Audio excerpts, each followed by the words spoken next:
पिंकी एक नन्ही मुन्नी सी छोटी सी बच्ची थी जो 3 क्लास में पढ़ती थी। पिंकी बहुत अच्छी लड़की थी, मामा बाबा की फर्माबरदार थी। बस उसमें एक आदत बहुत बुरी थी जिससे सब बहुत तंग थे और वो बहुत मना करते थे, लेकिन पिंकी की ये आदत कम ना हुई। और वो ये कि वो बोलती बहुत थी, हर वक्त बोलती थी। एक दिन पिंकी स्कूल से वापस आ रही थी कि रास्ते में उसको एक खूबसूरत बिल्ली का बच्चा नजर आया। पिंकी ने इसको गोद में उठा लिया और सर झुकाए इससे बातें करने लगी। चलते चलते उसे पता ही ना चला और वो एक जंगल में पहुंच गई। पिंकी ने देखा कि वो तो अपने घर से बहुत दूर निकल आई है और उसे घर का रास्ता भी नहीं याद। पिंकी बहुत परेशान हुई और रोने लगी। इतने में एक जिन वहां हाजिर हुआ और उसने खुशी से पिंकी को देखते हुए कहा, वाह वाह, मिल गया रेडियो। जिन ने पिंकी को एक संदूक में बंद किया और सांस लेने के लिए उसमें एक सुराख कर दिया। अपने देश ले जाने के लिए उड़ा। जिन उड़ता हुआ इतनी ऊपर चला गया कि वो बादलों से भी ऊपर उड़ने लगा और पिंकी को अपने देश ले गया।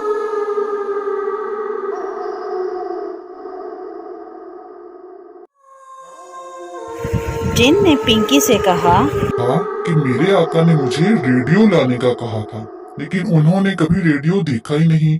अब मैं तुम्हें उनके सामने ले जाऊंगा और तुम उनसे कहना कि मैं रेडियो हूँ और सारा दिन बोलती रहना। जिन पिंकी को लेकर अपने आका के महल पहुंचा। जिन ने संदूक में बंद पिंकी को आका के आगे रख दिया और कहा, आका, मैं रेडियो ले आया हूँ। संदूक के अंदर से पिंकी बोली, मैं रेडियो हूँ। और उसके साथ ही वो बातें करने लगी। इसी तरह 3 दिन गुजर गए। भूख और प्यास की वजह से पिंकी बेहोश हो गई। आका ने जिन को बुलाया और कहा, ये रेडियो खराब हो गया है, जरा इसको देखो। जिन ने संदूक उठाया और आका से कहा, मैं अभी ठीक करके लाता हूँ। जिन पिंकी को वापस उसी जंगल में लाया, संदूक खोलकर उसे होश में लाया, खाना खिलाया, उसे पानी पिलाया। अब पिंकी फिर रोने लगी कि मुझे अपने घर जाना है। इतनी देर में एक आदमी वहां से गुजरा जो पिंकी के घर के पास ही रहता था। उसने पिंकी को रोते देखा तो इसके पास आया और पूछा, तुम यहाँ क्या कर रही हो? तो पिंकी ने कहा कि मुझे ये जिन ले गया था। आदमी ने जब देखा तो वहाँ ना ही कोई जिन था और ना ही संदूक। आदमी पिंकी को इसके घर ले आया। अचानक पिंकी की आंख खुली और वो उठकर बैठ गई। वहाँ कोई जिन नहीं था।